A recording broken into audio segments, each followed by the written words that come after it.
Good afternoon. My name is Ankita Salukdar, and today I will be competing in clinical specialty with the health profession that I've chosen, that is plastic surgery. A plastic surgeon is an established surgeon who specializes in reconstructing body tissue. Their area of expertise ranges anywhere from cosmetic procedures to the total reconstruction of tissues and bones from traumatic incidents. Traumatic incidents are automobile accidents, gunshot wounds, and even amputations. To become a plastic surgeon, you have to be extremely dedicated because it does take several years of schooling. It will require a high school diploma, an undergraduate degree, a medical school degree, and the completion of a 6-year residency program. Even after all of this, surgeons typically do a 1 to 2 year fellowship program where they're actually able to specialize in one particular area of the body. In order to become board certified, surgeons also must pass a completion of a surgery board exam to become a licensed and practicing surgeon. Because of this vast amount of schooling, plastic surgeons are one of the few surgeons that are actually able to operate anywhere in the body from tip to toe. Plastic surgeons will make anywhere up to $460K a year, usually working between 50 and 60 hours a week in a hospital setting. But if they have a private practice, their work hours are actually a little bit more flexible. Although there are thousands of plastic surgeons practicing in the United States, only about 14% of them are women. The gender gap is prominent particularly in surgery, even if more women are starting to gain the confidence to enter this challenging field. I chose this profession because I have always had an interest in surgery, not just because of Grey's Anatomy.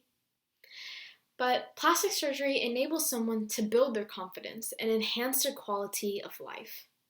Plastic surgeons contribute greatly in society because it builds the confidence of others, thus reducing depression.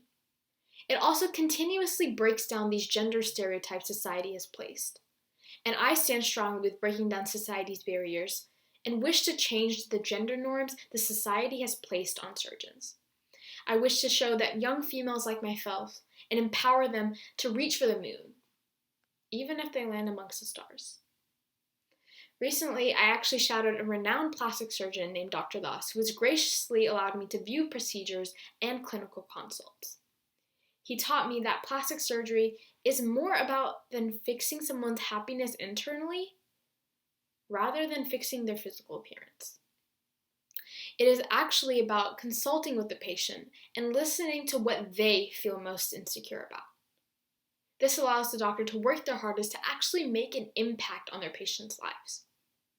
Actively listening to others and empathy has actually been one of the goals that I use in my everyday life, and I wish to use in the future as well in the medical realm. Because as society progresses and becomes more technologically related, I have noticed that our doctors are beginning to lose more and more of their empathy.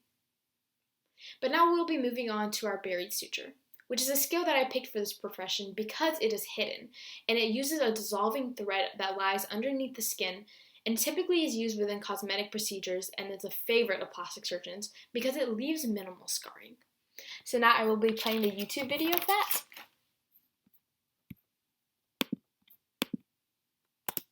Far apart to view the deep dermis, which is this white fatty layer. And you're going to insert the needle on the left side of the vertical laceration into the deep dermis, like so. And you're going to want to pass the needle from the deep dermis and exit into the superficial dermis, which is this top layer right here, so that it is parallel to the insertion point. I'm going to pull the needle through, leaving a couple centimeters of thread so that I'm able to tie a knot at the end to close the laceration. Next, you're going to want to either use your hands or the needle holder to ensure that the curve faces downwards on the needle. And you're going to cross the needle from the left side to the right side of the laceration and insert parallel to the original insertion point, which is right here, into the superficial dermis this time, and exiting from the deep dermis, which is this white fatty layer in between. And I'm going to exit through this deep dermis and pull the needle. And you want to make sure that this loop here, shown above here, is directly on the same side of the curvature. So you want to make sure both of the sides are on the same, otherwise the suture won't be buried. And you want to pull tight so that this thread here is super tight. And you're going to want to put your tissue forceps down in a safe place. Now we'll be So tying in order it. to tie it, we're going to pick up our tissue forceps, and we're going to grab this thread that is connected to the needle curvature and wrap it around twice with that tissue forceps, and use the remaining thread from the first insertion and pull it through those double holes that we created. This is called a surgeon's tie, and you're going to repeat this process about 3 times to ensure that the suture itself is closed, and repeat this process for the entire laceration. Within a few weeks, these sutures will be self-dissolving and it will leave minimal scarring. Thank you for reviewing my presentation and have a great day.